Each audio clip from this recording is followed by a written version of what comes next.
नमस्कार, आप देख रहे हैं न्यूज फ्रीक्वेंसी और मैं हूं आपके साथ खुशी। आइए नजर डालते हैं आज की बड़ी खबर पर।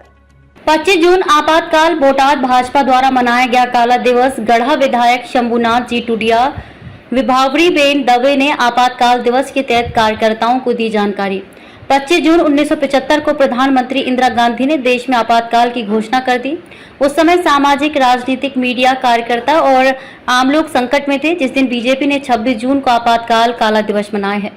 बोटाद जिला भाजपा की ओर से आपातकाल काला दिवस मनाया गया। बोटाद के मार्केटिंग यार्ड में आयोजित कार्यक्रम में सवाईनाथ के महंत और गढ़दा विधायक शंभुनाथ जी टुडिया, भावनगर की पूर्व विधायक विभावरी बेन दवे ने आपातकाल काला दिवस को याद किया और उस दिन की स्थिति के बारे में कार्यकर्ताओं को जानकारी दी।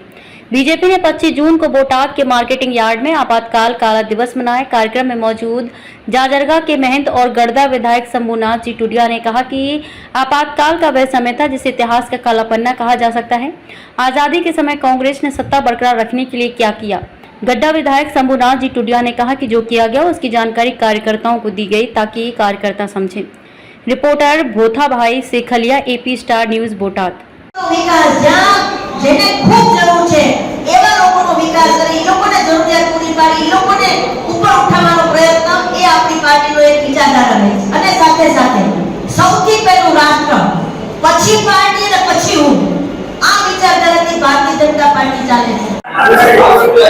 આજે બોટાદ જિલ્લાની અંદર કટોકટી ને આજે 49 વર્ષ પૂરા થઈને 50 વર્ષ જ્યારે બેઠું છે ત્યારે કાર્યકર્તાઓને એ બાબતની જાણકારી આપવા કે સત્તા મેળવવા માટે, સત્તા બરકરાર રાખવા માટે, સત્તા જાળવી રાખવા માટે કોંગ્રેસ બંધારણને તોડી મરોડી, નીચોવી, અનેક ફેરફારો કરી અને પોતાની સત્તા જાળવી રાખવા માટેનું જે કામગીરી કરી રહ્યા છે, બંધારણની આજે વાતો કરનાર એના પોતાના સમયની અંદરના જે ફેરફારો કર્યા છે એને જો જોવે તો આજે કઈ બોલી શકે એમ નથી। આ અમારા કાર્યકર્તાઓ સુધી, લોકો સુધી પહોંચવા માટે આજે અહીંયા ઉપસ્થિત છું અને આ વાત કરી છે। આજે સમગ્ર દેશની અંદર જે આઝાદીના ઇતિહાસમાં આઝાદ ભારતની કલંકિત કાળું પાનું કહી શકાય એવો કટોકટીનો કાળો દિવસ આજે 50મા વર્ષમાં એ પ્રવેશ થઈ રહ્યો છે। એ દિવસે ભારતીય જનતા પાર્ટી દ્વારા બ્લેક ડે તરીકે એ કટોકટીના સમયને અને એ કાળને કાર્યકર્તાઓના દિમાગમાં અને દિલમાં વસી જાય એ પ્રકારના વિષયો સાથે યાદ કરાવવા માટે ભારતીય જનતા પાર્ટીના સૌ કાર્યકર્તાઓ એકત્રિત થયા હતા બોટાદ ખાતે।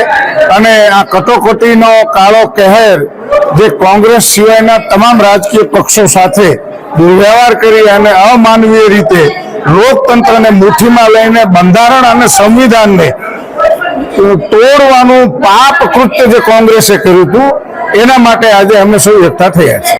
अब तक के लिए बस इतना ही। फिर होगी आपसे मुलाकात ऐसी एक और बड़ी खबर के साथ। तब तक के लिए नमस्कार और देखते रहिए न्यूज फ्रीक्वेंसी। ऐसे ही लेटेस्ट अपडेट्स के लिए हमारे चैनल न्यूज फ्रीक्वेंसी को सब्सक्राइब करें और तुरंत नोटिफिकेशन पाने के लिए बेल आइकन प्रेस करना ना भूलें।